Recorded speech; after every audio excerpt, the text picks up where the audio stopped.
What it do, snackers and snackettes? It's your boy Gage. This is Snacking and Hanging the Lotus Snacks podcast, episode 48. Got the usual suspects in the building. Sin and Nujoker. Sin, speak to the people. What's cracking, everybody? Nujoker, talk to the folks. Yo, what's going on, everybody? And this is our top games of 2016 episode. So we're just going to kind of break down exactly how this is going to work. It's going to be a little tricky. Just to put it out there, this is not something that any of us have discussed. Everybody just has their own list of their top 10 games from this year. I mean, obviously, the only criteria being that they need to be games that came out this year. And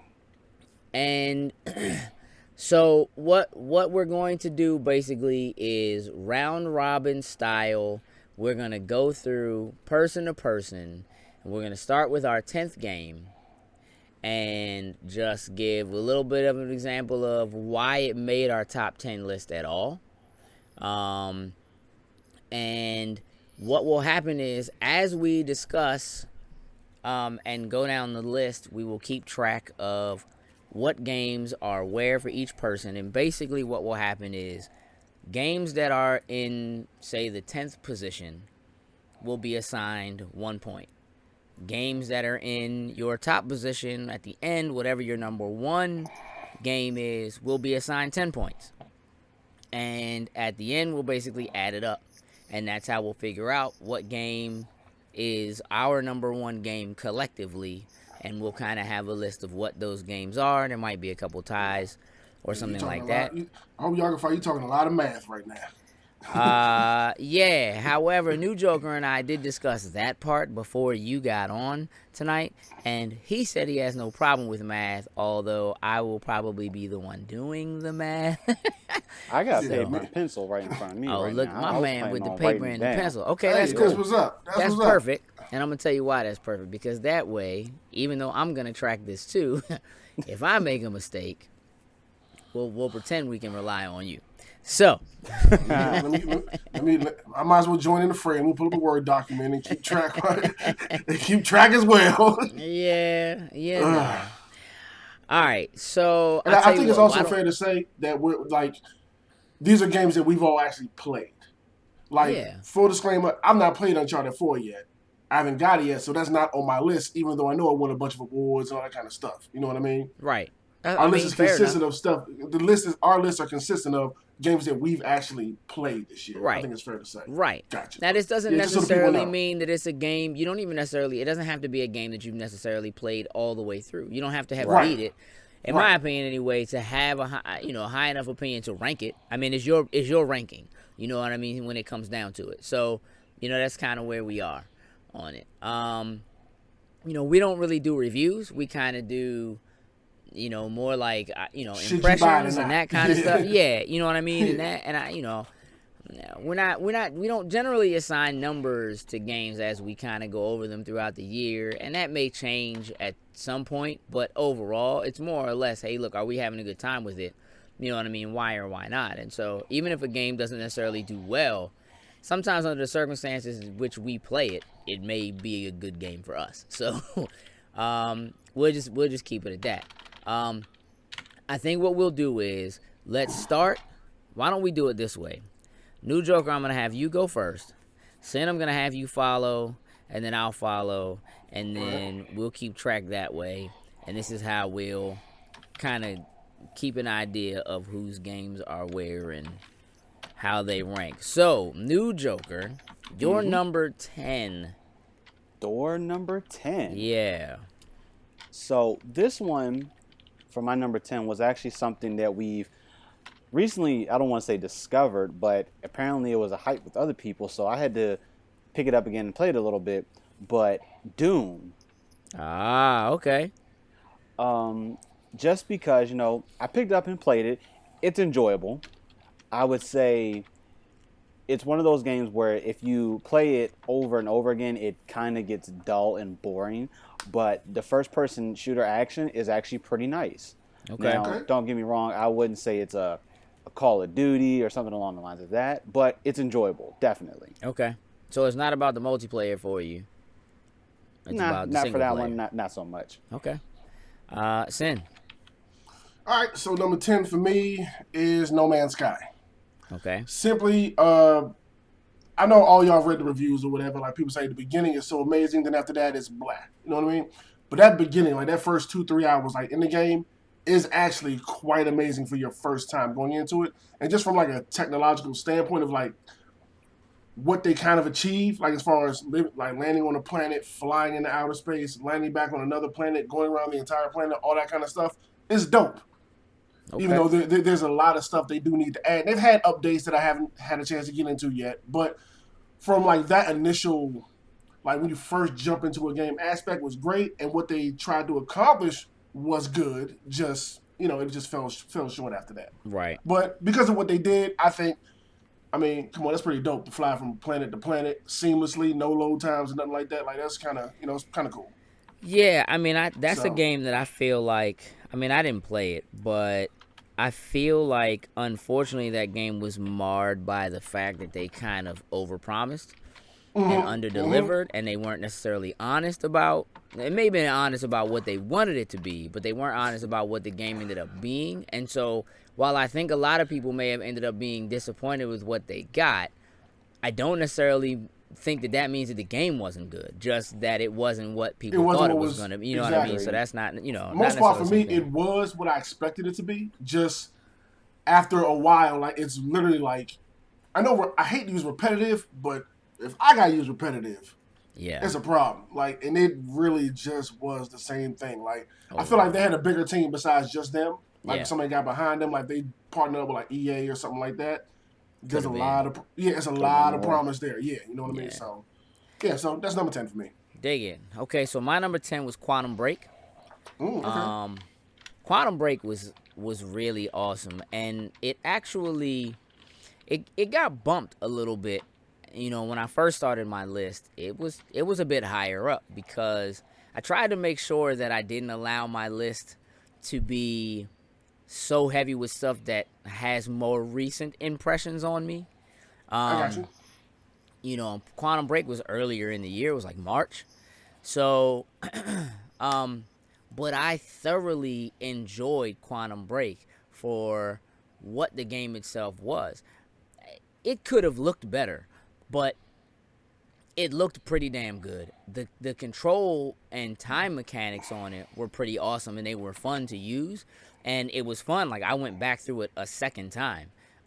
So the That's game, important. I mean, the game itself was pretty good. Outside of that second playthrough, because again, you can do things a little differently, and it has slightly different effects on it. It was worth it, and the game wasn't so long that it didn't feel like it would be worth it to go back and do it. Okay. So that's good to know for people. I think that there's a possibility that Microsoft may have something in a new IP on their hands with this, depending on how they work that out. With the team, it's the same team that, brought us like Max Payne originally and so forth. And they've done some good work with them before. I don't know that we'll necessarily see Quantum Break again, but we certainly could. I don't know what the numbers ended up looking like as far as the sales, but I certainly enjoyed the game. So that's my number 10. So sweet. Jokes. Cool. What do you got? Number 9. So with each one of those three, let's see what we got. So for number 9, we have Battlefield 1. Okay. So personally, Battlefield has never been one of my favorite games. Fair enough. Now, one reason, of course, I played it because of the fact it came with my Xbox when I bought my new One S. So I was like, why not? Right. But for Battlefield 1, I really enjoyed the story, and that was really what I wanted the game for, was to play through that campaign. Okay. I played in the beta, and of course I played the multiplayer, and this is one of those where I didn't really care too much for the multiplayer. And I'm the person that normally am always online playing versus people. Yeah. But I almost felt like the maps that would certain times, where you like to have those gigantic maps to run on, I felt like they were too big at times. Okay. And it was, I don't want to say it was hard, to run into somebody, but it got to the point where you were just running around like crazy until you came to like the mosh pit where everybody finally kind of run into each other and you finally started fighting and battling each other. Right. But the campaign, though, I absolutely loved it. Multiplayer could use a little work. Okay. I mean, people seem to be loving the multiplayer in that, 64 people is a lot of people. You kind of need large maps to be able to do something. But I do feel like a game as good and as big as that is could benefit from having some smaller maps that only allowed a smaller amount of people on it, if that makes sense. Mm-hmm. But that's cool. I think that's respectable. Lo, what's your number 9? Number 9 for me would be Plants vs. Zombies Garden Warfare 2. Okay. PVZ. It was absolutely fun ass game. Like that's why I got the first. I jumped out there on the first one, and I lived in that game for a while. It was so much fun, and the jump from part 1 to 2, the improvement they made was great in all the aspects of what you want to see improved into a game. Yeah. Like the multiplayer, like how they handle like the hub. Like you can just run around in the hub in co-op with people and still level up people and still earn stuff. You don't actually have to go into a game being competitive, but like all the game modes they had, you can play with bots or with people. Like it was kind of like that perfect setup we dream for when we get these type of games. You know what I'm saying? Our shooters where you have bots, you have people, you have all the stuff to unlock, all the stuff to do. I thought it was great. It just fell to 9 because there's a whole bunch of other stuff that came out after that just put it before that game. But it was really like a straight up great game overall. Straight up. Digging. I mean, I probably should jump in and maybe run a little bit of that with you. I got it. I just didn't. The first one did not. It just didn't capture my attention. I feel. I don't know why it grabbed me, but that was one of those rare games that I played against people, and I was good. Like I don't know why. Like I just. Yeah. Like I just did. Like for some reason, and having a blast with it. Hey, look. hey, jokes. It's because it was nothing but little kids on that joint. Because it was geared towards them. So Low out there smoking everybody. Seeing the kids. Whether they were feeling or not, good about regardless, I was holding my own out there. Right. Mm-hmm. I feel. I was holding my own. So my number 9 is Deus Ex: Mankind Divided. Ooh. This game is it's gorgeous. The game is stiff. It's weird. Here's the thing. The game is fun. It gives you so many options for how you can attempt to deal with any particular situation. I mean, it's not uncommon for games to kind of do the thing now where it's like you can either be stealthy or you can just be a murderous fiend, or whatever. Right. But this game gives you the option to approach in so many ways. So like when it comes to the level design, it to a certain extent it gets a little bit repetitive because when you as you approach a building or you got to get some information from a building, it could be that your skill is high enough to talk to somebody to get them to give you the information you need, or you may come across a side quest that actually somehow gives you something you need that allows you to get access to something you otherwise wouldn't have. That's a side quest you don't have to actually do. You could just walk in and start shooting. Maybe that's not going to work. But even if you do that, there's going to be a vent you can climb into somewhere, right? And so, but the game is just fun. Now, I'm not a huge fan of the way it's animated. It still kind of feels like a really old, PC game that just has really nice graphics laid on top of it. But the game itself, for what it does, how it breaks down, and the story is pretty good. I mean, the voice acting isn't the greatest, but the story itself is pretty good. And so that's why Deus Ex is in my number 9 spot. Nujoker, you're number 8. So number 8 is actually something that you actually said yourself. Quantum Break. I brought it up a few little spaces. Okay. To me, it's same thing that you were saying. It plays really well. I enjoyed it. I feel as though they could do another one. I would like to be another. See how they can expand on Quantum Break. Yeah. But other than that, I mean, it was really good. Okay. Dig it. Sweet. Sin, you're number 8. My number 8. Forza Horizon 3. Okay. A awesome racing game. Awesome location. As being Australia. Right. You know what I'm saying? With the desert and the jungle and the city and all that kind of stuff. Come on, when it comes to car racing, Forza has it on lock. Period, point blank. They took everything from before, from Forza Horizon 2, expanded on it, made it better. And for real, like if you're looking for a dope racing game, you cannot go wrong with Horizon 3 in any way, shape, or form. Right? No matter what type of racer you are, like you're covered. It's great. Go get it, and I've had a blast playing it. Yeah, that's number 8 for me. Horizon 3. So my number 8 is Hitman. Now, I have always been a fan of the Hitmans. Okay, you know what? I shouldn't say always. Like, I wasn't a fan of the original Hitman. But I think I just couldn't quite wrap my head around the openness they tried to create then.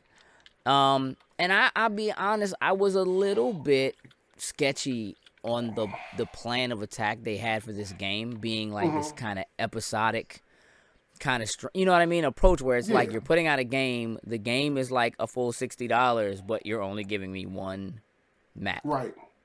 But the approach that they have taken to this game where, you know, every couple of weeks or whatever, not only would they give you, you know, a new episode, so you end up with a new episode so that you can play in a new map with a new target, but they also would give you, you know, look, I'd get these emails and it'd be like, hey, you have 7 days to track down this particular target and to kill them. And like sometimes you could vote on like who that target was going to be. And there were targets that were people who were like famous people. So it was just kind of cool and fun and smart. And then the other thing about it is that, like, sure, you have a game that initially seems like it's gimped, because you're really only able to play on one map, but the number of approaches that you can take to eliminate your target are ridiculous. You know what I mean? And it's like they just tell you have to eliminate the target, but it could be that you find something you can use to poison something this person is going to eat at some point during their time walking around the map. Right? Could be that you set something off that's going to be an explosion that will, you know, could be that you find them at some point when they're by themselves and you simply shoot them and that's all there is to it. Could be that you simply walk in and the first glimpse you get at them, you pull out a gun and you simply shoot them. And then you're under attack and everybody's trying to get you and you don't escape cleanly. You have to fight your way out. Like, there are so many ways to approach each one that each map is really more than one map, and they're huge, and the level design is ridiculous. So, Hitman. I've been trying to get a Hitman for years, and for some reason I struggle with it. Hey, listen, just come sit down with me one day. Look, no, I feel you. It's something, you know, that's something on my alley. It's not like Assassin's Creed, you know, like just that multiple approaches, figure it out, take your time.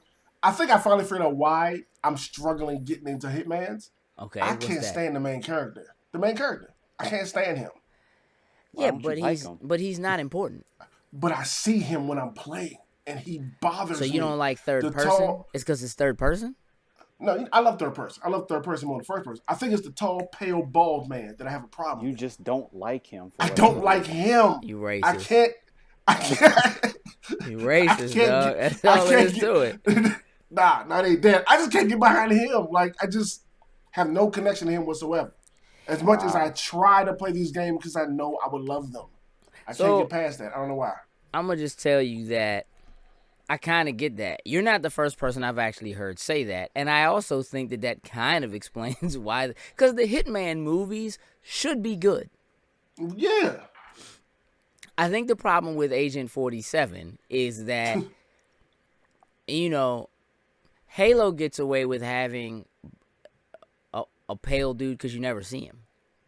You know what I mean? Like, he's kind of like in cool armor, and he's like just a badass. The thing for me is 47 is a badass with zero personality.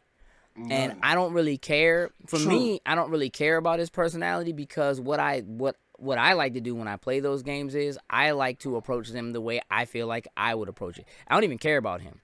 And part of the reason why I think that at least for me, when I'm playing the game, it works is because one of the main things about the Hitman games is being able to assume other people's identities, to basically kill somebody and take their outfit and just be an anonymous dude who works on this boat. You know what I mean? Or whatever. Right. I'm the gardener today. You know what I mean? Like, you know, from Hitman games of old, like, I'm trying to figure out how to get into this house, and I know I gotta poison this dude, and I gotta kill this dude, but also the girl has a necklace that I need to get because it's got information I need or whatever, and there's like, they're having a party, so there's caterers walking in and out, and there's a dude who shows up dressed as a clown, there's a garbage man that's going down the street literally collecting trash cans, and it's like, I've done it every way from, all right, kill the garbage man while this man is out collecting trash, take his uniform, throw his body in the garbage truck, crush this man, right? And just dip. Sneak into the neighbor's yard, find a BB gun, climb up into the tree house with the BB gun, shoot the dog because the dog barks every time I try to climb over the fence. So maybe you have a point. Maybe I just one day me just need to sit down and play that joint, and maybe I can finally get past whatever it is I have with him. It's crazy. To actually want to go out and actually go out and get into this game finally, which I try every time it comes out. I get it, and then it just I'll try like the first mission, and then like, oh, that was cool, that was fun, okay, whatever, and then it just goes back to my shelf. Like I don't feel like Agent 47 is supposed to be James Bond. Like I don't feel like he's supposed to be likable. Nah, so to speak. He's not. He's just there. Him. I dig it. I ain't mad at that. Nujoker, what's your number 7? For number 7, I gotta go with The Division. Okay. Now, am I tripping, or did The Division come out last year? I believe it came out March this year. No, that was this year. Pretty sure that was March, if I'm not mistaken. Was it March of this year? Because I took off for it. Yeah. Okay. Pretty sure on that. Okay. It was March 8th, 2016. Yeah. Okay. I'm with you. I might say, don't make me second guess myself. Okay, I was like, I know. I don't know. It could just be that The Division completely fell off for me. But I feel that too. You. Okay. I will say, when we first got it, absolutely fun to play. We all played through the story. Real fun playing together. Then the multiplayer, I thoroughly enjoyed. Dig it. The multiplayer. And then we all just kind of fell off of it. And I don't know exactly what it was. But it played, we know how this kind of is. It was going to be more of that. This is a test to see how this is going to work out before we do the Division 2, which should give you everything that you really want. I can dig that. I can dig it. Have you been back on it recently? Like, I was on it yesterday. Nope. Yeah. They've updated it a lot. And like kind of made it worth coming back to. I've been dying to get back into it, since they put out the new update. Yeah. I was on with Sosa and Lightning yesterday. We certainly could have used the 4th, but it was cool. You know, they were kind of, because they've kind of been back on it. Sosa's kind of been on it the whole time. Personally, Division just kind of got too repetitive. So I was kind of like, all right, I'm kind of at the end. And I played for a lot longer than I think a lot of other people did. But yeah, I respect that because the joint was tight. I like what they did with it, so I can dig that. Sin, number 7. Me, number 7. Y'all have both already said this, and that was my turn. Quantum Break, number 7. Okay. I mean, let's just copy and paste what both of y'all said. Number 1, and just. Like, I thought the whole TV aspect, video game aspect, combined them both, I thought was pretty dope. Now, just for everybody's known sake, I've only played through the beginning, but it left that much of an impression on me. Where I played through the first part, played the story, got to use some powers, like, this thing is dope. When I finish my 52 and 52, I need to sit down and watch these and focus on it and all that kind of stuff. Like, but I've really enjoyed myself that first one, and it left that big of an impression, I had to put it number 7. And besides that, like I said, copy and paste what they said. Like, yeah.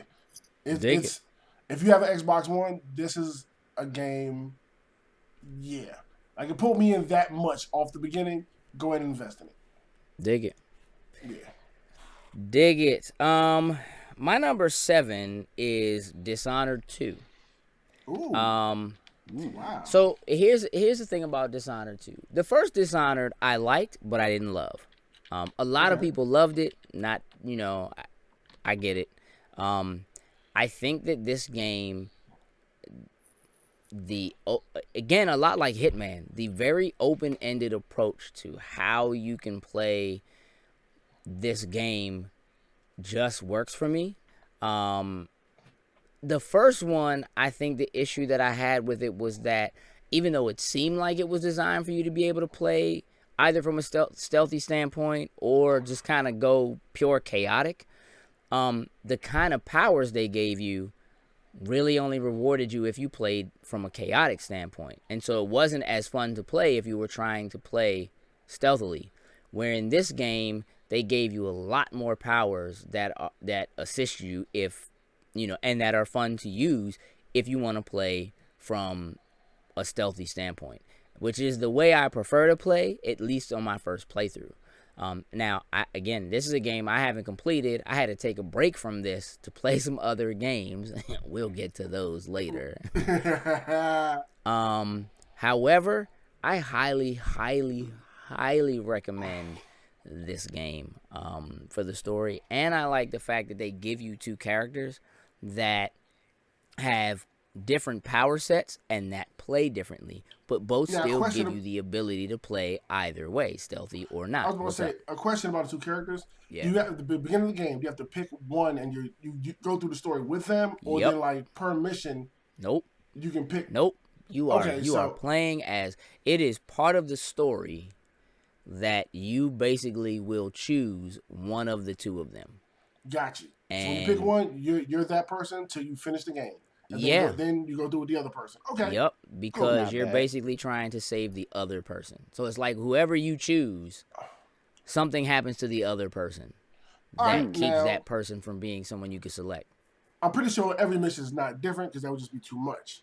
But are certain missions different depending on, like, is there certain missions you can only play with him and certain missions you only play with her? I mean, it could be, but to be honest with you, I don't know. Because now I've only played through with her. I've only played through with the daughter. Corvo, who is the father, because he was the main character in the first one, I didn't play with him. I picked her. You know what I'm saying? Like, it just makes sense. Yeah. Makes sense. So, currently, again, I haven't finished it. I'm playing with her. But the way the game opens, basically, there's like a magic spell that gets cast that, I guess for lack of a better way of saying it, kind of freezes the other person. Okay. And so you pick one or the other, and that's who you play as, and you play using that character. But the story itself is different because you're different characters and the relationships.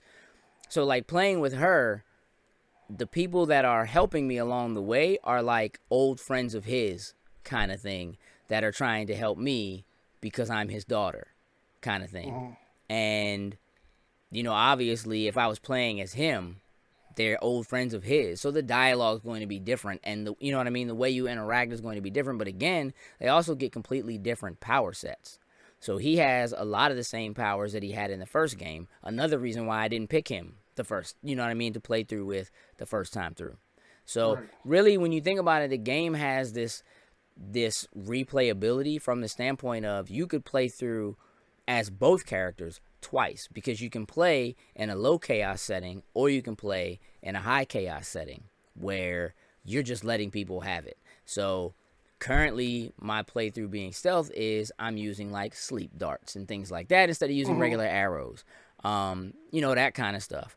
So yeah, potentially you could play through this game 4 times 4 completely different ways.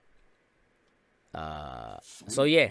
So it's pretty cool, and I kind of feel like it should be higher up, but I'll be honest, as much of an impression as it has left with me, I haven't played through enough of it to feel like I can put it higher compared to other things that I have up on the list, and that's kind of where that is with it. I completely understand that. Yeah, I got stuff on my list same way. I completely understand that. Yeah. All right. So, Nujoker, what's your number 6? So for number 6, This is a game franchise that I have a love-hate relationship with. Oh man, And love it or hate it, sir. This is going to be Dark Souls 3. Ooh. Okay. I get the love-hate And relationship. Yep. it's like, I love to play Dark Souls. And after you die 10, 15 times, you kind of just want to, what? Forget it. Put it down. But something just draws you back in to want to play it again. Now, I would say if you're someone that likes to play through a game and try to get things done right the first time, Dark Souls is probably not the game that you want to play. Okay. But you got to take the patience enough to play it to really understand what you really need to do to beat this game. Now, of course, I have not beat this game yet because of the fact it's too hard. I'll eventually pick it back up and play it again. But it annoys his controllers from throwing them so much. Yeah, how about that? It's like, it gets annoying, but then it's like, you know what? I want to go back and play some Dark Souls again. But either way, it's fun to play. I dig it. I feel you with that. That's how I feel like about Demon Souls and Bloodborne. Like they're tough and frustrating, but you can't get them out of your head once you get into it. Like you walk away for an hour or two and be like, I ain't no punk. No, hold on. What my joystick at, though? You ain't gonna kill me like that. And you back into it all over again. Yeah, I get that. But it's like when you complete one of them, though, you really feel accomplished. Like I know one person that completely finished it and actually got all the trophies, including the platinum one on there. Wow. Does he have a job? Yeah, if they do have a job, they don't have any other games. Oh no! He has a job. And the thing is, you probably have an idea of who this is. And when I would say his name, go ahead and say it's B. Go ahead and say it's Brenton. It's sure enough. I know it is. Okay. Wow. Okay. Kudos to him for pulling that off. Like, yeah. For real. Extra points for that. Yeah. You know what I'm saying? All right. Dark Souls 3 in number 6 spot for Nujoker. Yeah. Sin, you're number 6. All right. Well, just like number 7, y'all two have already said this one. That was my turn. The Division, number 6. Okay. Look, when that thing started off, we talking fierce. Like, hooked into it, could not put it down. Amazing. I'm loving the world. I'm loving the environment. Liking how everything is. Great. Like, I still highly recommend people to go out and get it. Now, it did. We all had a lull in the middle. They did an update, kind of ruining some stuff for us. But since then, with the new update, I feel like they've made their redemption. So now I'm looking heavily to diving back into that world. But it's look, Ubisoft open world, a la their Destiny / Elder Scrolls type of, MMO, yeah, MMO that they're doing.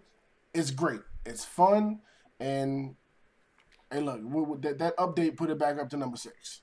I dig it. It might not have been as high before the update. I dig it. But yeah, I dig it. Okay. So my number 6 goes to Far Cry Primal. Oh.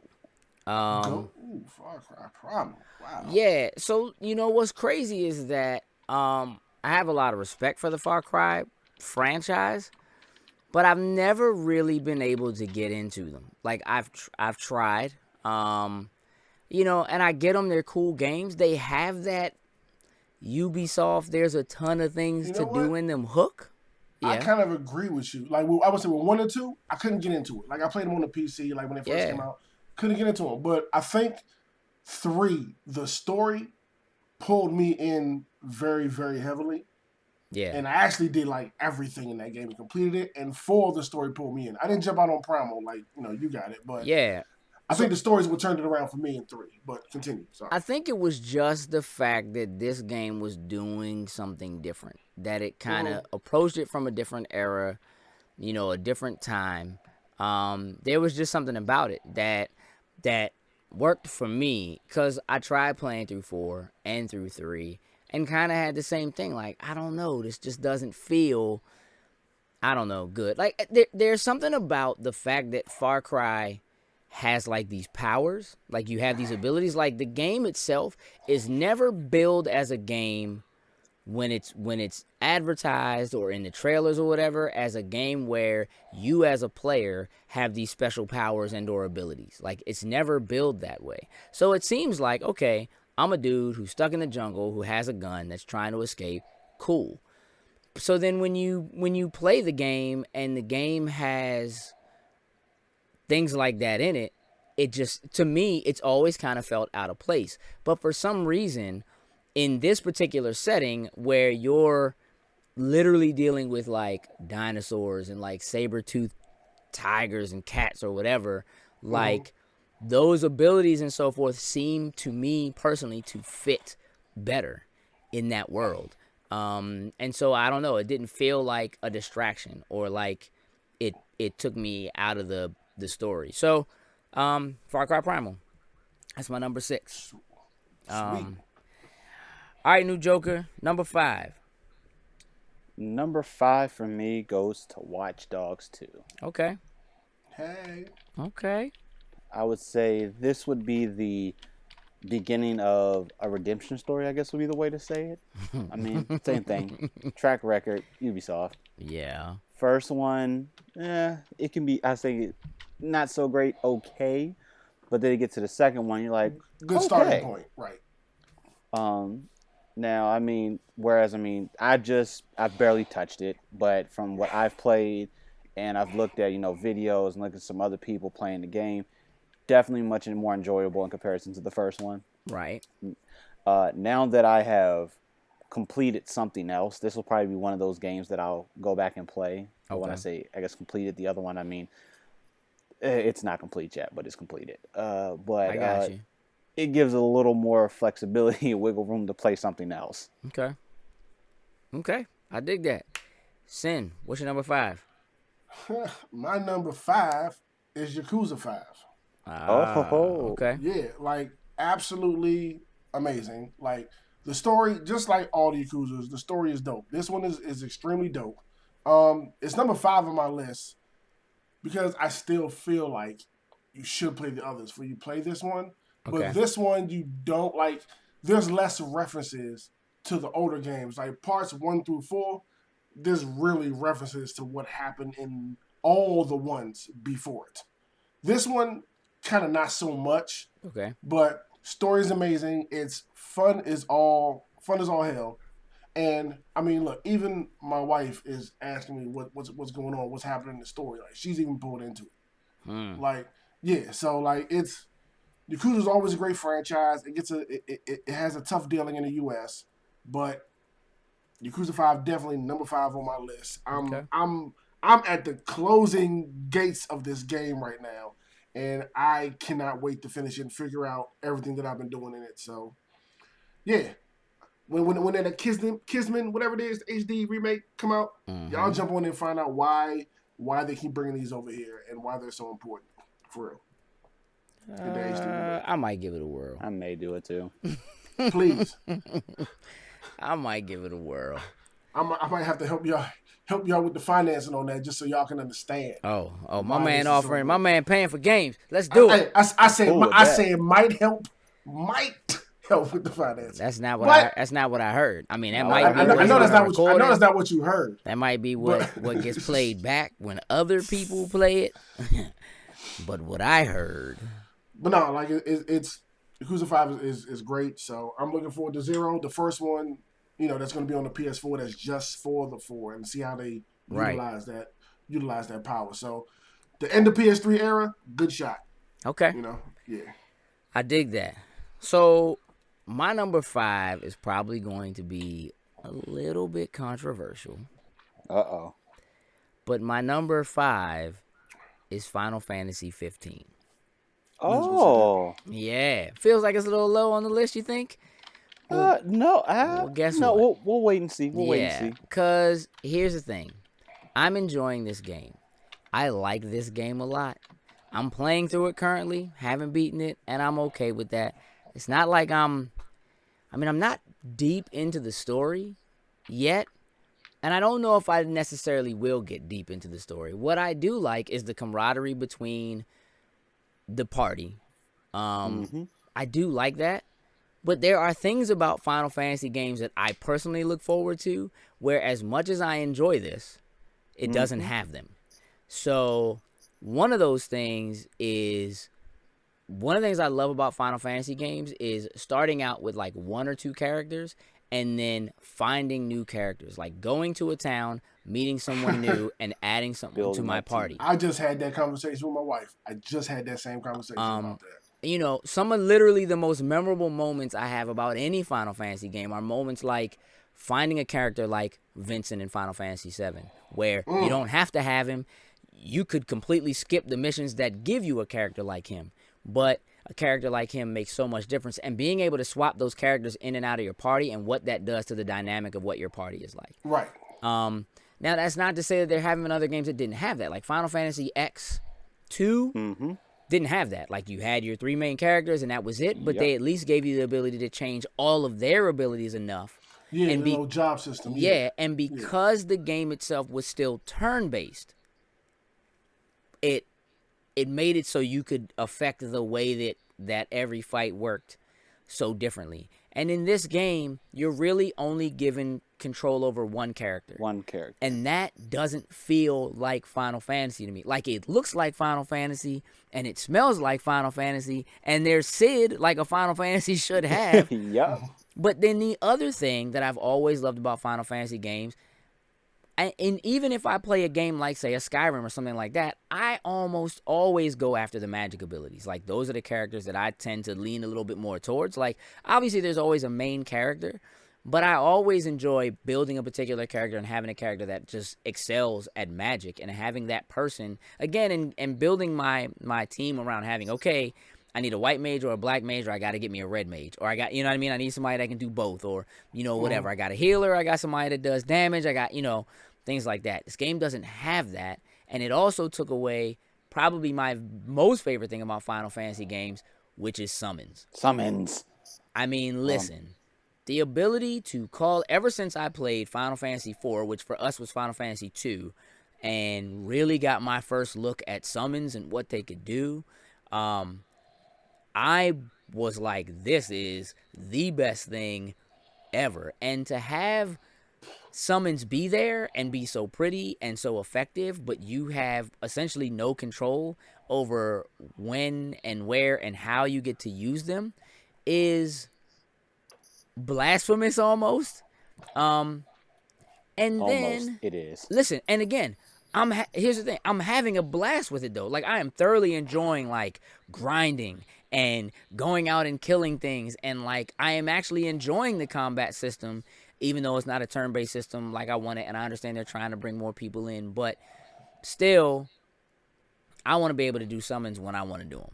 You know what I mean? And I want to have characters that have magic assigned to them. I don't want to go into a menu and have to like use elements to build magic. You know what I mean? Or whatever. So as much as I am enjoying it and liking it and dealing with it for what it is, and I can appreciate them trying to do something a little bit different with it, and again, trying to make it a bit more accessible for other people, I certainly appreciate, you know, the things that are still very, very, very Final Fantasy about it. Certain weapons in certain places and chocobos. You know what I mean? For sure.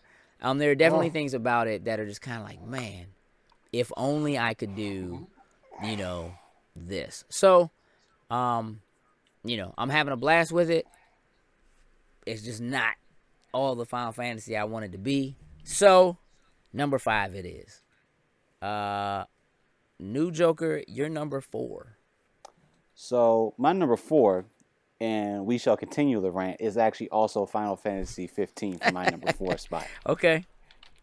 And literally everything that you just said was on point. Like, I am 100% enjoying this. Like, same thing. I am grinding. Like, Yeah, I've finished the main story. Okay. Now, I finally decided to pull that trigger. I waited until after I got all 13 royal arms, which is what I'm gonna do. So for everyone that maybe not too sure about what the royal arms are, pretty much I guess you could say they're legendary weapons that only Nock, the main character, can actually use. Right. I will say I was almost about to skip one of them because It is so annoying to Difficult get to it. get, yeah. Long story, but we won't go too far into that. Yeah. But the gameplay, I like it, even though it's not turn based. It's Right. a little bit different for a Final Fantasy, just like you said. Right. I wish you could control more than just one of them. Yeah. If it was just maybe, even if it was just when you go do certain side quests or certain things, maybe it's like, oh hey, I'm gonna take over. Let me be the one to run this mission or something like that. Yeah. I think that would be a nice little addition to it. Yeah. The leveling system is pretty. I would say it's pretty streamlined. It's pretty simple. It's just literally based off of experience that you earn. Yeah, but you only get it when you go to sleep. And that's my only issue with that. But it does make for a very interesting meta game as far as going out and grinding and staying out at night, or whether you're strong enough to be out at night and you know what, we better make camp or go back to a hotel and like. Now the vice versa side, what I kind of do like about you don't get the XP until you actually sleep or just go to sleep to get it. Yeah. Is the fact that you accumulate so much of it and then you cash it in at one time, and depending on where you cash it in at gives you a boost. Yeah. So depending on what hotel you sleep at, or you know, things like that. You're right. So like, as a good example, during, I would say I was in probably chapter 12. Mm-hmm. I accumulated 100,000 experience points. Okay. And then I went and stayed at a hotel that gave you 2 times the experience. So I literally had 200,000 experience points that I cashed in all at one time. You should have went to the joint that gave you 3 times, and then you would have tripled. You're right. I mean, yeah. But when you do that, it really helps. And of course, you know, you can mix your magic and stuff. Like, I just don't like the whole mixing thing. That just gets crazy after a while. But otherwise, I'm gonna stop because we can go on about this. Yeah, forever. absolutely. My only other major issue with this game is don't wait until after I beat the game to give me access to an airship. Yes, that's just ridiculous. But okay, I had enough of that. Sin, what's your number 4? Okay, number 4 for me is Overwatch. Okay. Overwatch is one hell of a shooter that I didn't think I was going to be addicted to. Okay. But it has become my resident crack cocaine in my household. Like, I look forward to coming home, getting little boxes, opening them up, testing out new characters, figuring them out, like all that kind of stuff. Like, it is, Blizzard has a good IP and a monster on their hand with this game. Yeah. Like, the characters are dope. Everybody's dope. It all depends on who you like to play with, but I think all the characters are dope. What they do with the game, with different seasons and events and all that kind of stuff, I think is great. They're keeping them frequent. I feel like they're always running stuff. Like, they got a Christmas thing running right now. I think they got like a season of something going right now. Like, you have to be a certain level, which I'm not to be invited to it, but right. You know, it's still pretty cool. Like, Overwatch is good. It fell to number 4 only because besides just the running and shooting people aspect, I guess, like, I'm trying to figure out what else is there. As much as I'm having fun with it, like, I'm trying to understand like why I'm still trying to fight with why I get number 1 for a lot of people. You know what I mean? Like, I feel like when I get in, it's fight bots, fight people, over loot boxes. Like, those are like the 3 core joints. I'm trying to figure out, like when they showed it during the video game conference, I'm seeing all this stuff I've never seen before in the game. Like, where do I see all of this stuff at? What am I not clicking on that I'm missing on? You know what I mean? Like, you mean like story elements and stuff like that? I guess so. Maybe I think that's part of it. Yeah, I mean, because the story elements, the story exists, but they're like short stories that you just can find online. Like, they're not part of the game.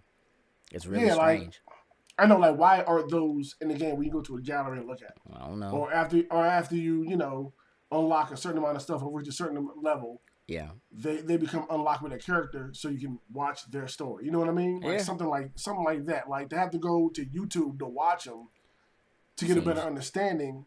Seems strange. Yeah, I have no problem with that. Yeah, it reminds me of how in Destiny, so much of the story was locked behind those grimoire cards. And it's like, well, to even read, you can collect them in the game, but to even read them, you got to go online. You have to go online, right? Yeah, what? That's yeah. No, yeah, like so. But the game is not designed to be a story game. It doesn't have a single player at all. It's all right. You know what I mean? So it's like they really don't have to do anything story wise with any of these characters. To be honest with you, I'm not sure why people love the characters that they love so much. You're true, but the characters are so vastly different. Yeah. And they made trailers for them and stuff like that. Yeah, they did. Yep. So if you went out the way and you did that, yeah, why can't I have a way to watch them in the game? Why do I have to come out my game and go to a whole other app to look at them? Like, I'm playing Overwatch right now. I like this character. I want to know more about her. Help me get more into the game. Make me want to play with different people. Unlock more stuff with them. Like, why do I have to go to YouTube to watch it? I'm in your game right now. Let me reach level 5 with her. Or let me unlock her loot box that I get to watch. Because they make money by running advertisements on their YouTube channel. When you go and you watch them on their YouTube channel, that gives them money that they can turn around and put back into the game. It's really a really smart business. It really is a smart business plan. It can be a smart business plan. I don't like it, but well, it's working. Regardless, I love the game. Yeah. Okay. Regardless, I love the game. Okay. And it's a great first-person shooter. And I didn't think I was gonna be that into it, and I absolutely am sold on it. So okay. Yeah, that's my number 4. I can dig it. My number 4 is Watch Dogs 2. Ooh. Not with both of y'all doing that simultaneously. Like, what? Hey, Watch Dogs 2. Listen, Watch Dogs 1, I actually liked Watch Dogs 1.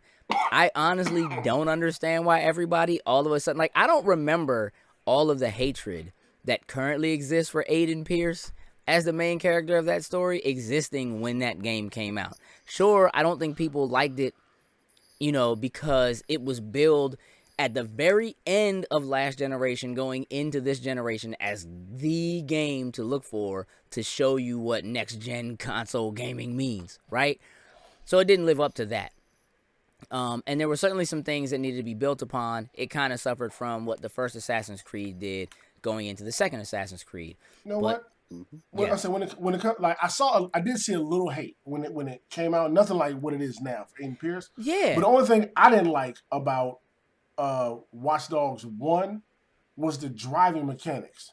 But I was playing it, so I got used to it over time. Yeah. You know what I mean? I was able to get it around the city, but like that was for a first attempt. Yeah, continue. The only games that have good driving mechanics to me are driving games.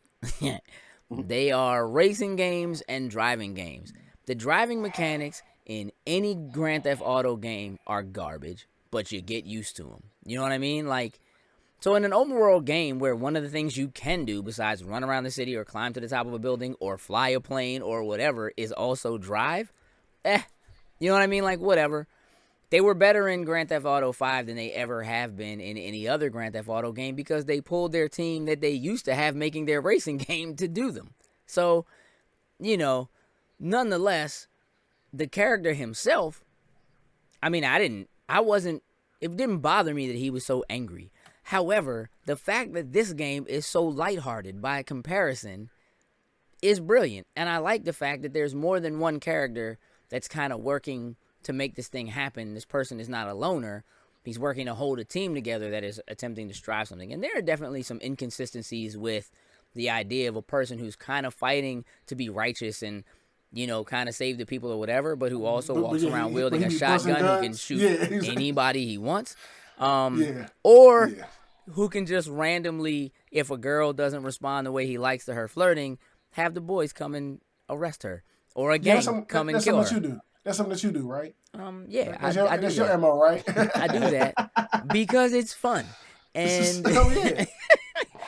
that's part of what I really like about this game is being able to, again, another game that allows you to approach each mission the way you want to. You can, increase your ability to shoot and how quickly you can reload and the distance you can fire and, all that kind of stuff.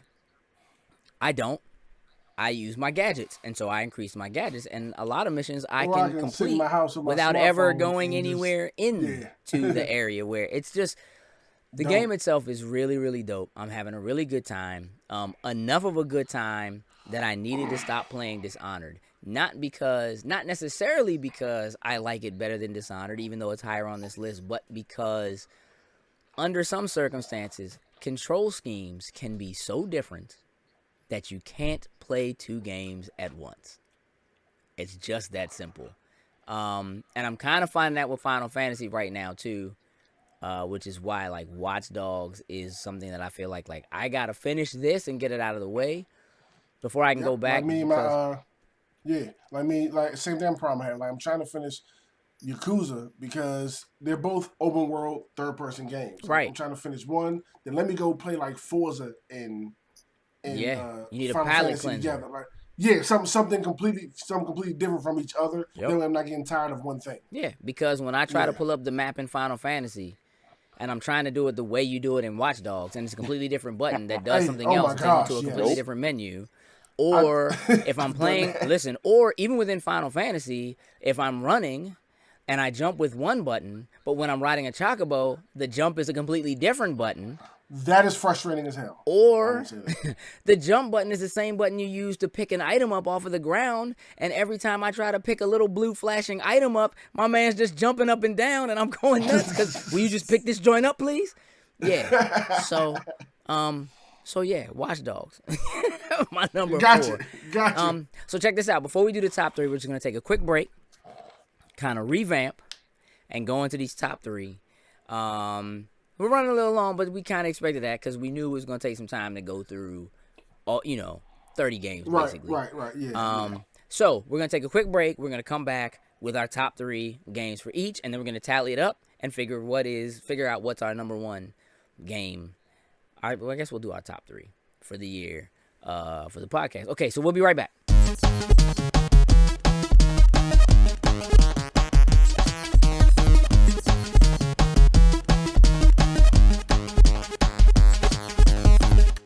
And we are back. Episode 48 of Snacking and Hanging, the Loading Snacks podcast. We are talking about our top 10 games of 2016. We are talking about them. We are about to do our top 3 games. For those of you who, are maybe somehow managed to get to this point without listening to the rest of it, the way this is working is we are each in a round robin style going through our games, starting from 10th, going to our first.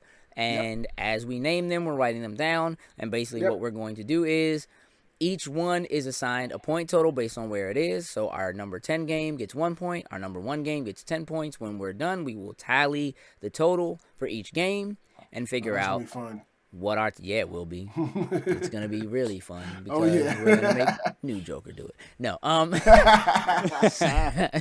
So, let's go to number 3. For Nujoker, number 3. Jokes, what you got? Cool. So for my number 3, it actually goes for a game that's number 4 in its franchise. And that goes to Uncharted 4. Ooh. Okay. Hey. Uncharted 4. I've played all the Uncharted. Now, I may not have completed all of them. Okay. I have, but okay. What really always made me jump into Uncharted was the initial thinking of, oh man, this reminds me of Tomb Raider a little bit. Let me go ahead and jump into this. Let me see if I'm going to like it. Okay. And, of course, I did. Okay. Now, whereas Uncharted 4 is the end of the Nathan Drake, if you want to say, the end of him. Right. I still always think these games are just always amazing to play. I'm going to go back. I ordered the Nathan Drake collection for PS4. Sweet. So yeah, I did too. So I can go back and play it. So I'm going to go back through and play them completely. Once I get some spare time in order to do that. I just feel like once I get them and try to do that again, then they're going to totally consume everything that I want to do. Okay. Most likely, yeah. But of course, it looks good. It plays pretty well.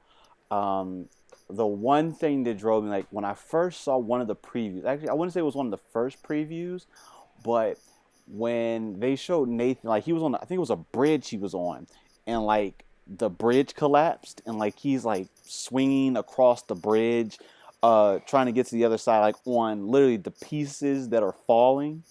Like, yeah, along like the right hand side of the bridge. Yeah. Yeah, that had me hooked. Okay. I was like, yo, I gotta play this. Okay. But yeah. Uncharted has a lot of those in every game. Those moments like that, like Big in part cinematic two. set piece. Yeah, moments. like in part two, like when the train falls off the edge and it's hanging, you gotta climb your way up and get through the train. Like like they have a lot of dope moments like that, memorable moments like that, which is great. But yeah, number 3, Uncharted 4. Okay, dig it. Sweet. Sin, number 3. Number 3 for me, Dragon Ball Xenoverse 2. Oh, really? Oh, man. yeah. They made because they made such a vast improvement from the first one, and it is still great. Like, I've had my chance to dip my hands into 3 like major, I would say, shonen joints this year. Like I had Xenoverse 2, had Ultimate Ninja Storm 4, and I had One Piece Burning Blood. Okay. Now, I actually toyed with having those on my list, but the problem I have with the other 2 is if you're new coming into this game, you're not going to understand what's going on with Naruto, and you're not going to understand what's going on with One Piece. Got you. You're going to be completely lost. But with Xenoverse, what they did with the last one and this one is they took the show, you're replaying it, but it's refreshed with a new story, and it all works so well together. Like, and 2 just takes on kind of like what they did, and like they made this open city as you go around. There's so much to do. They even got like this Zer type of dude from Destiny that only shows up on weekends. And look, real talk, I haven't even got to talk to him yet because I'm playing other stuff right now, and I can't wait to get back into it. Because the one problem with Xenoverse is once you start playing it, you're hooked. You need to stick with it because its control scheme is nothing like other games you play. Like how you play like certain first-person shooters, buttons are kind of similar. Like a button or two may be off like your crouch button, and you might have to toggle like the left thumbstick or push like the circle button to crouch, but it's mostly the same. Right. This is something completely different. So if you're not playing it for a while, when you try to go back to it, it's you're lost. You're gonna get slaughtered. Yeah, you're gonna get slaughtered trying to get in the combat. Yeah, so once I pick it back up, I've as much as I've loved getting into this game. When shout out to Nujoker for hooking me up with it when I first got it. I have to hold off right now until I've beaten Yakuza. Then probably this and I forgot what else it is. It's going to be like my main game to play. But I think somebody looking for something different, a fighting game, something different, open world. Hey, look, Xenoverse 2 is dope. If you're a Dragon Ball fan, if you are interested, you can get it. You won't be lost. You'll be completely into it. I say grab it. Like it's great job. Shout out to the team behind it. Like y'all had a good idea with the first one, and y'all completely made up for it with the second one. Like completely. Shout out to y'all. Got it. Yeah. Got it. Okay. My number 3 is Gears of War 4. So we've been playing Gears since day one. Always been a fan of the franchise. I'm not a crazy fan of the franchise. Like, I can't tell you everything that happened in the original 3, even though I enjoyed them. I played through them. I play them because I love co-op games.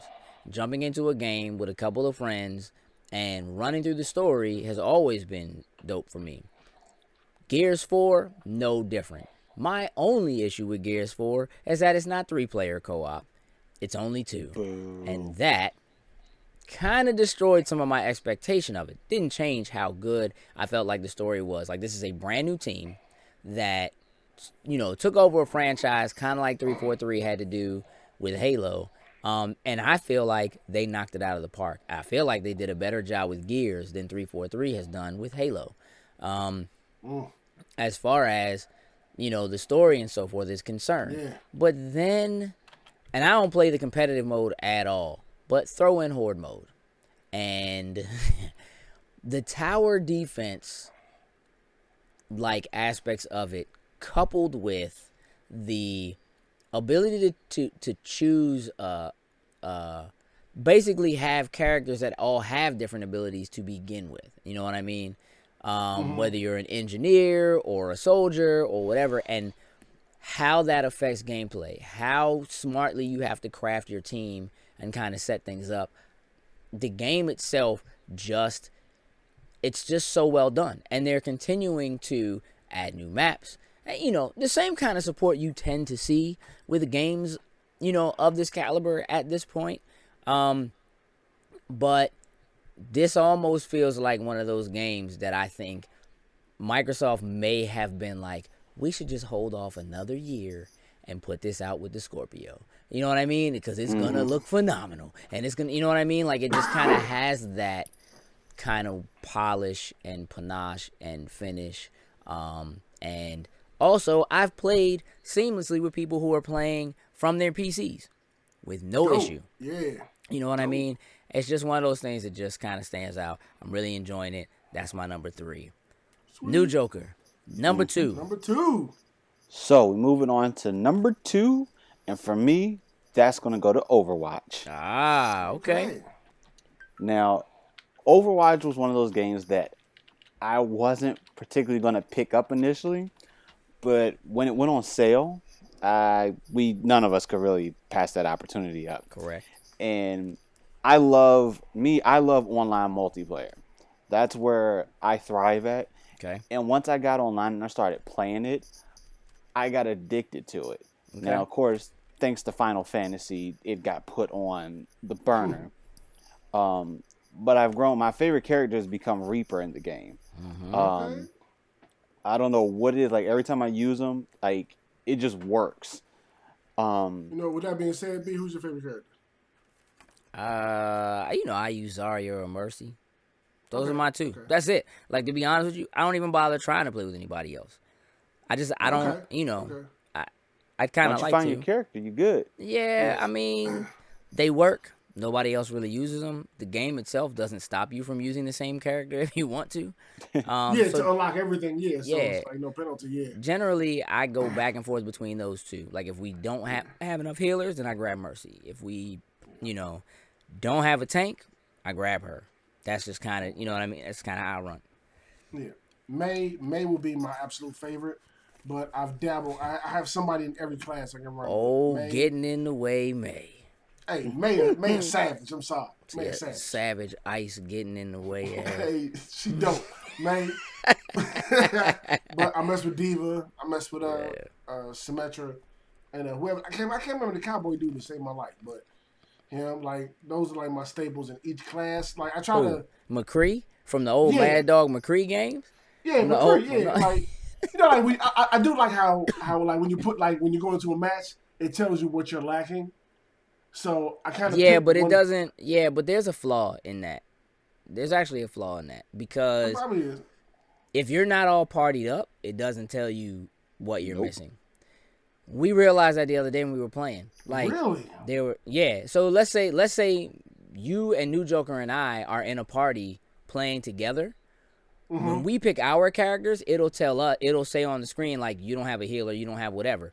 But if the 2 other people who we get match made with, if they have a healer, it'll still say no healers. No healer on there. Like, that makes sense because I've been confused so many times looking at that. Yeah, I figured it out the other day that's what it does. Like, there's an issue with that because it only can tell, I guess, based on the people who are actually in your party that you're like the people you're not rotating out with. Yeah. Okay, well, regardless, because of that, I learned how to use somebody in each class at least to fill the gap. But May is my absolute favorite. Gotcha. Okay. Continue, Nujoker. Continue. Oh yeah, but I mean, I'm loving it. You know, I wanna see how far, like, how good I can get in it. I would love to play in one of the like tournaments and stuff for it. I feel like this will be one of those games that I would enjoy, just like Mortal Kombat. Yeah. Kind of got into it. Yeah. Gosh, Coop. So you got what on here? Yeah. Okay. Dig it. But Sin. That'll be my number 2. What's your number 2, sir? Final Fantasy 15. Okay. Plain and simple. Okay. It's that easy. Like, look, I hear everything y'all saying, but a lot of what y'all saying, I understand. Like, me and Gage we have been a army of 2 forever, right? Like, magic is his thing. I I'll cut you, I'll kick you and punch you type person. Like, Right. so it always kind of works out well. So the magic system doesn't bother me in this one because I'm not a magic person. Right. But it's funny because I actually like the magic system. Like, I like the idea of I can create my own custom grenade to throw in your face with whatever I need. Like, as long as I have the ingredients put there and I can give it to all my characters. Yeah. You know what I mean? Like, Yeah. I do find it. I am used to the fact that can't get all like you go on this massive epic adventure and you pick up characters on the way. I love that. Love looking to see who's the next character I'm gonna get. But there's something to be said with having your squad, like your boys from the beginning, going with you through this. Squad. Yeah. Like I love it, and I absolutely love the camaraderie between all of them. Like, love it. I'm loving the gameplay. I'm loving everything. I like the fact that you don't get your XP until you sleep at night. Like, I get the whole, like, one thing, like, we both love with, like, Final Fantasy. Like, you coming back later and whooping somebody. Yeah. Like, if I'm sitting here at level 19 and I'm having troubles with this Rhino that's level 20, but I'm out here and I'm grinding, I'm doing a whole bunch of stuff. I sleep tonight, now I'm level 25 because I built up all the experience. And I wake up the next morning and I come up there and I beat the hell out of you. Like, I still feel like I get that same experience. Like, I don't know, like, I'm kind of glad they didn't change it up so much with all these different things. I feel like if they changed it up, people wouldn't have received it as well. Yeah. Like, because it wouldn't be, you're expecting Final Fantasy. And to wait 10 years for Final Fantasy, you can't make it like Gears of War or something completely different. You have to keep it what it is. So I get it. I like the changes they made. Like, I'm trust me, I'm only at chapter 3. I'm still very much in the beginning. I'm only level 27, but the story has me absolutely pulled in. I'm getting my chocobos in. Like, I'm raising them. I'm racing them. Like, I'm loving every single second of it. Like, I'm not disappointed in what I've gotten so far. It was one aspect one of y'all said earlier that I was disappointed. It was something y'all said to the end of something y'all was saying, but I can't remember what it is. I don't know. It could have been summons. Summons, probably. I don't know. I haven't got summons yet, so I don't know how I feel about them yet. But it was something else. I can't remember. If it comes back up, I'll bring it back up. But Final Fantasy 15 is my number 2. I am loving it, and I can't. Oh, I remember what it was. I don't like the fact in any game, even this one, that there's stuff you can't do till after you beat it. I hate that. Yeah. In any game. Yeah. I The don't flying mind car, that. the extra, I hate it. I hate it. I hate it. Give me access to everything on my first playthrough because when I beat it, I am gone. Nothing wrong with your game. I loved it. But I'm going to the next game. I got a library of stuff to play. Yeah, I mean, I feel you. That's just one of the issues that we have in this day and age where there's so much stuff that comes out. There's so many games to play. Like, I'll be real with you. Like, I mean, we obviously still have our number 1s to do or whatever. I haven't done my number 2 yet, but like, there's no Call of Duty so far. You know what I mean, on the list. There's no Titanfall so far. But when you have Titanfall, Call of Duty, Battlefield, Overwatch, like, there's so much to do, so much to play. And then you have a game that has so much time that, it takes a long time. Look at all the games on our top 10. Like, just like what you're saying. Like, these are our top 10 joints. You know what I mean? Yeah. Like, I'm looking to go through and play stuff that y'all have mentioned. You know what I mean? Exactly. Like, don't have that this time. Yeah. Yeah, I just feel like I want the car to fly so bad, but I don't want to wait. After I've beaten the story, why do I need a flying car? Yeah. What am I going and doing now? Yeah. You know what I mean? And obviously, to me, that means that they have to have a plan in place. Obviously, we know there's a lot of DLC coming and stuff like that. So obviously, when you have a game like this that has a lot of hours, that's going to take a long time, giving you access to something like that after the fact clearly must have something tied into the DLC that's coming, and I'm super excited about whatever the co-op is going to be when that comes. You know what I mean? So, but I will say this. I know Nujoker was so hurt, butt hurt, the day Final Fantasy came out, and my man sent me a message and was like, "You trying to play Final Fantasy?" And I was like, "What are you talking about?" And he was like, I got mine. I'm ready to go. What's up with this co-op? And I'm like, the co-op doesn't exist yet. It's like the last DLC that's coming out. And he was like, wait, what? So mad. You said your butt hurt. Booty hurting. Oh. Yeah. That's the worst. Yeah, he was ready to go. Yeah. Yeah, that was pretty bad. All right, so cool. Right, so what's your number 2, man? Final Fantasy 15. I am 15 is my number 2.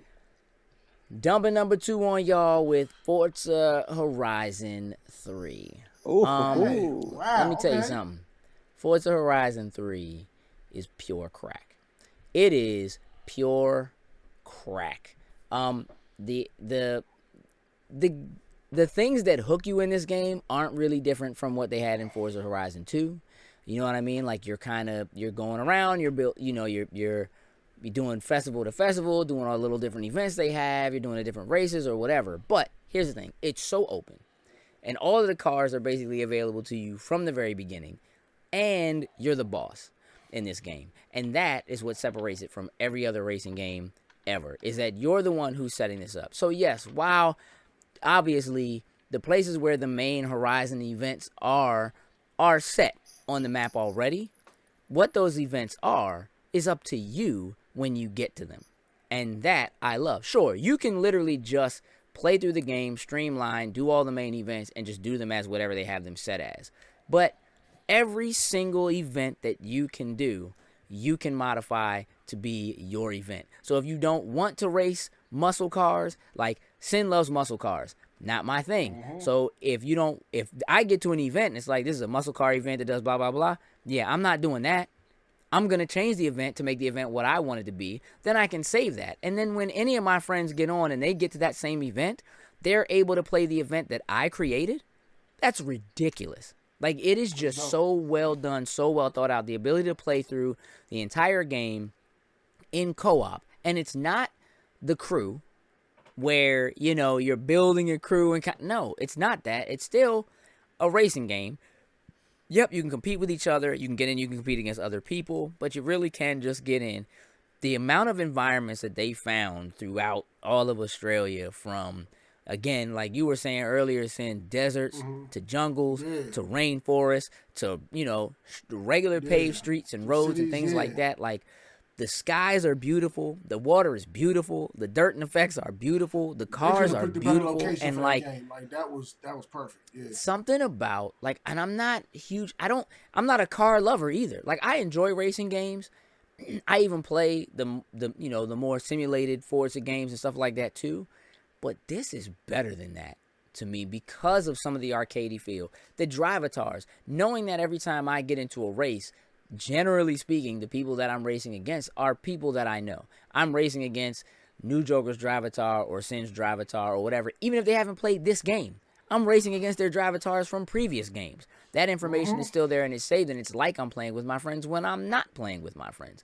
So, just the way the game is built and designed, the way you continue to get points, the way you get money, the way that they have built the franchise over time, where it's like you have this Forza hub where every month, just based on how you've progressed in any of the Forza games, they give you money or they gift you a car or whatever. Coming back into a game when you haven't played it for a week, or a couple of days, and opening up the menu and being like, oh, you have mail. Oh, well, your Drivatar has been in 110 races and you earned 32,000 credits. You know what I mean? So go buy yourself a new car. Why don't you? You know what I mean? Or whatever. Like, it's just, it never feels overwhelming. It never feels like it's beating you up. You never really hit a wall where it's like, dang, I really want to do this race, but I don't have this kind of car. I can't do anything about it, which is the kind of thing you would run into, with other ones where it's like, okay, well, this race I can't do because I don't have a car. I can't afford to buy a car that's fast enough to be in this race.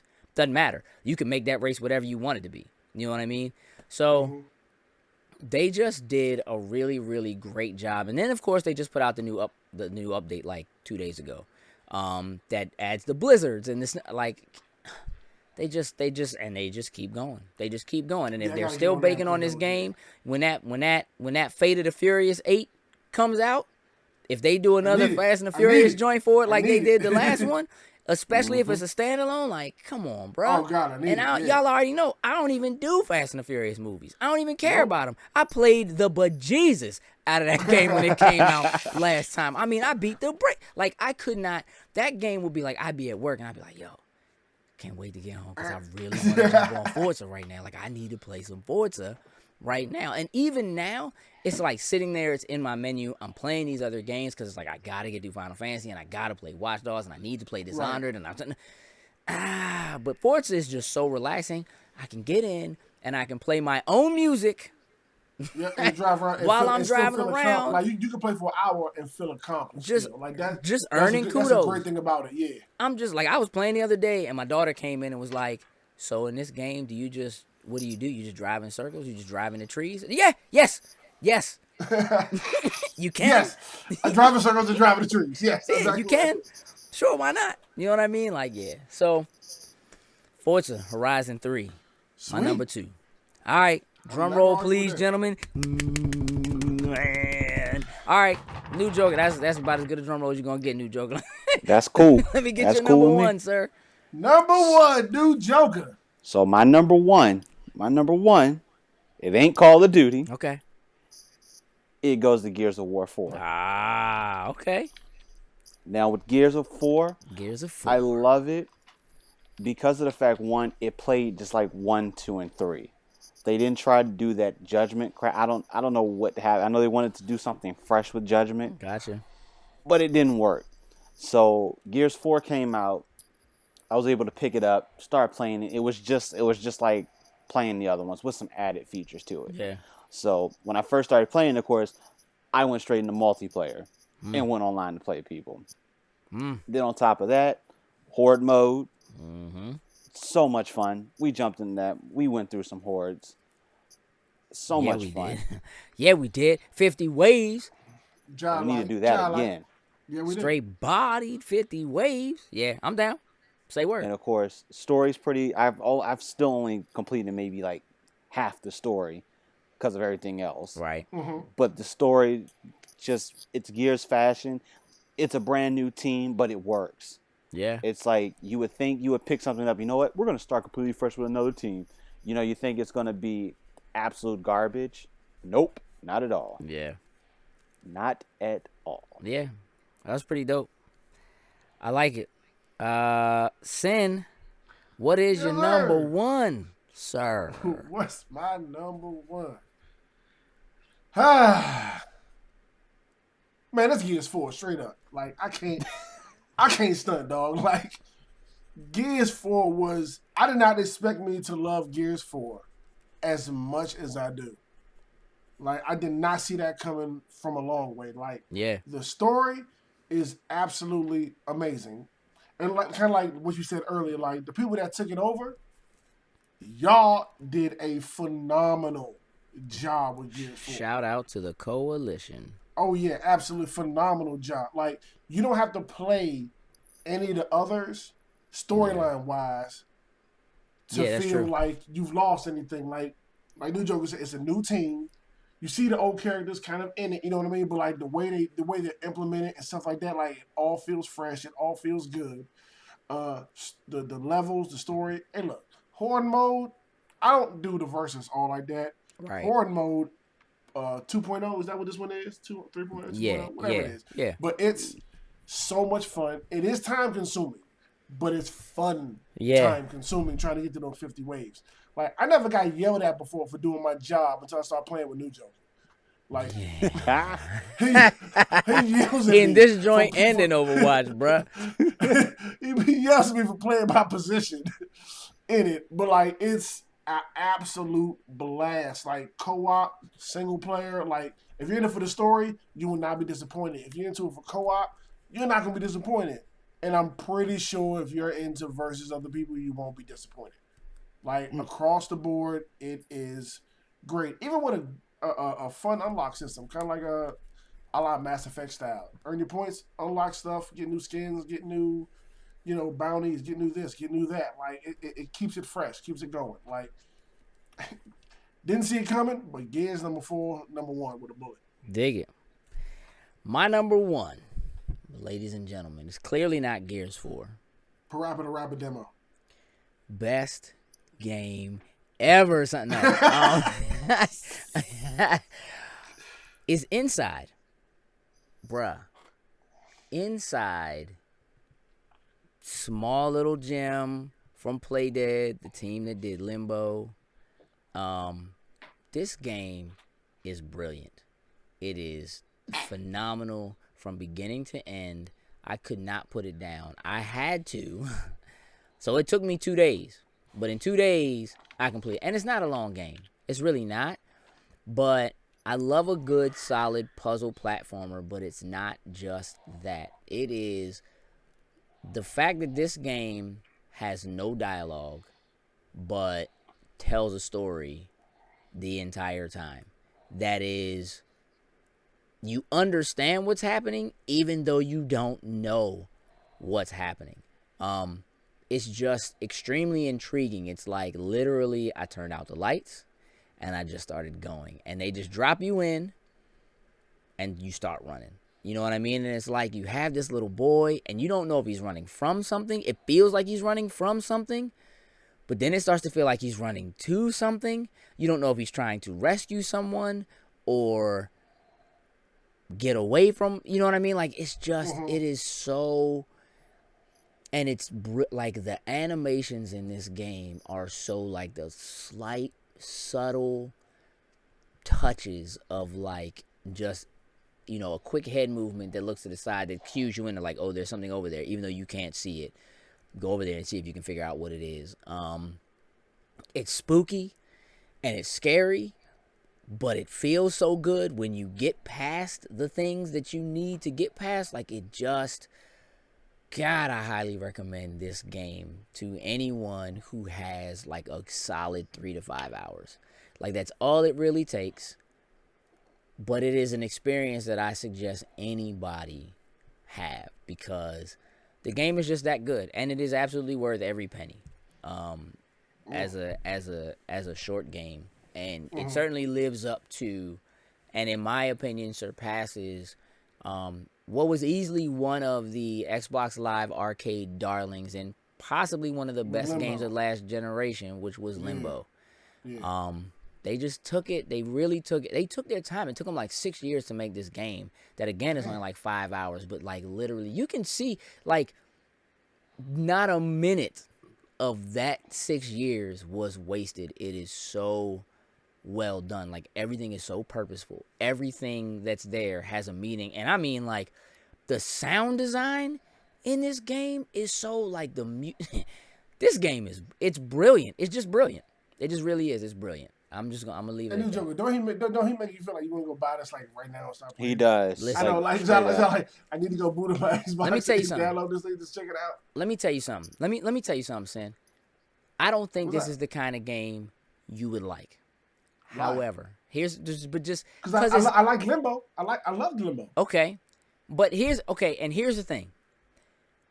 This is the kind of game, to me, you would sit down and your wife would sit down on the couch next to you and like be completely enthralled. And those kinds of games you always like the ones that pull somebody in from the outside, like the person who's not playing is like, what is going on? You know what I mean? Oh, and those like, are dope. But with her, she don't like games. I know that. When something pulls her in, yes, it intensifies. Yeah. Like, oh, you like this? Okay, cool. I know like that. This too. Bet, yeah. Here's the thing. Okay. If you liked Limbo, and I don't know if she sat and watched you play Limbo or not. Never. No, never. I've never even beat Limbo, but I'm going to probably just beat it now since we have it now. You know, They released it a while ago on Xbox One. Just because, but yeah. Listen, I'm trying to tell you. Nujoker, weren't you sitting down with me while I was playing this one day? You're right. I was. Yo, he was sitting next to me like, what are you doing? I was like, I'm trying to figure this out. I'm going to figure it out. Like, shut up. I'm getting ready to make this happen. Like, it's just like, I don't know, man. It's weird. It's a weird sense of like, it's intense. And you feel, it's weird. Like, you feel vulnerable. Like, you're playing and, you know, again, you're just like this little boy. But you feel vulnerable because they're like grown men hunting you with cars and dogs and guns. And like, there are these tense moments of like, do I cross this? Are they going to see me if I go past this right here? Like, it's it's just eerie. Like I don't know, man. That game is so good. Now. It's so good, bro. $20 on the PS4. Let me get a gift card this holiday season. Yeah, that's it, man. I highly recommend it. I hope it's one of those games where it came out on the Xbox first, and it seemed like it was going to be exclusive, like completely exclusive, and then like a month later, it drops for the PS4. Right, yeah. And I thought that was so dope because this game is so good. Like I want more people to have access to a game like this. It should not be barred behind. I said months ago, like when you first talked about it, like I'm gonna jump out there and get it. I'm gonna grab it this holiday season. 3 to 5 hours. I can knock it out in one weekend. Yeah. You know what I'm saying? Like enjoy it, be done with it. I'm about to grab that joint. Yeah, you need to do it. I'm about to grab it and go do it. Yeah. Do it, sir. Do it. All right, so the top 10s are in. I am going to recap. Nujoker, are you doing math? I mean, I've already done some math.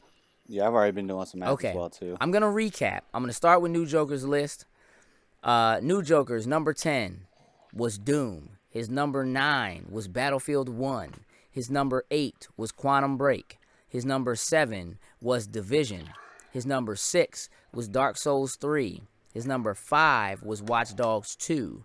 His number 4 was Final Fantasy 15. His number 3 was Uncharted 4. A lot of 1s and 3s and 2s and 15s and 4s in these lists. I'm just telling y'all, it's more difficult. It's more difficult to say this than it seems like it should be. His number 2 is Overwatch, and his number 1, Gears of War 4.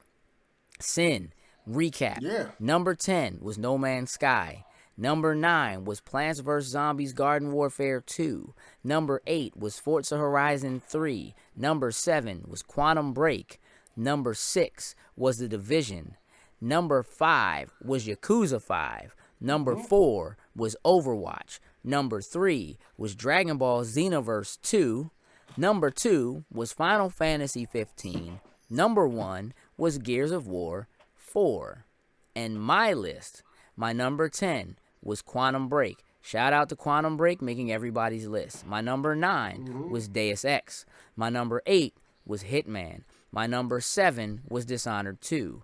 My number 6 was Far Cry Primal. My number 5 was Final Fantasy 15. Shout out for making everybody's list. Number 4 was Watch Dogs 2. Made 2 lists.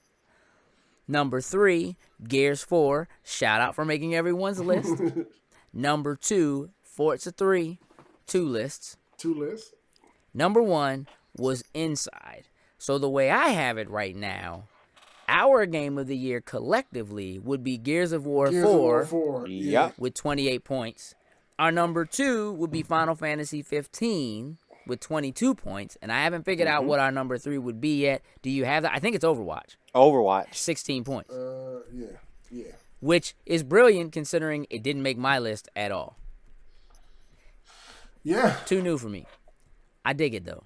I dig it.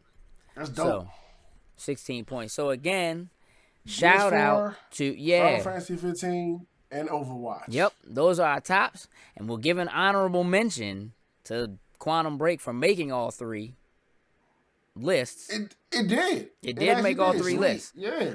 Yeah, it did. It's one of the only games that did that besides the ones that won. Yeah, you're right. Sweet. Based on where they are. So, gentlemen, our lists are not that different, but they are quite different, which I think speaks to why it is that a group like ours and a lot of even main publications don't bother giving numbers to reviews anymore because a review is just one person's opinion of a particular game.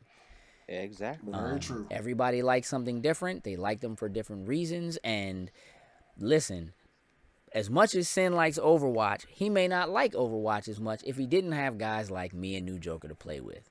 You know what I'm saying? 100% true talk. So, I think that has, and same thing for something like Gears. Like Gears wouldn't be as high up on my list if I didn't have a squad like you guys that I really want to get in and play Horde mode with. Because I don't want to play with random people who I don't know.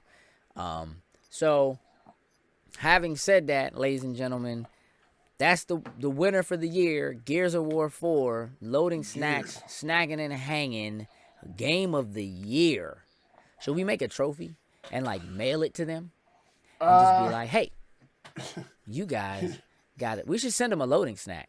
I was about to say, what should we just call it a loading snack? Send them something. Just send them a loading snack. We should. And I say next weekend we all get on Gears 4. We run Horde Mode 50 ways streaming on Twitch. Hey, listen. Boom. I mean, Done. I'm down. All the time I'm down. Just remember that we're going into Christmas and then next week is New Year's. Yeah, we kind of, it's kind of, yeah. It's going to be tricky. But we'll get to it. There's no doubt about that. All right, so ladies and gentlemen, with that, we're going to close the show out. Thank you so much for paying attention. Let us know what your top 10 games were, and let us know if you agree with where ours sat. By all means, you can reach me. I'm at Empty Shells, MTSHELLZ, across social media, and you can email me at gage.loadingsnacks at gmail.com. Sincere619 across social media. Sin.loadingsnacks at gmail.com. And Nujoker, that's NUJOKER 89 across social media.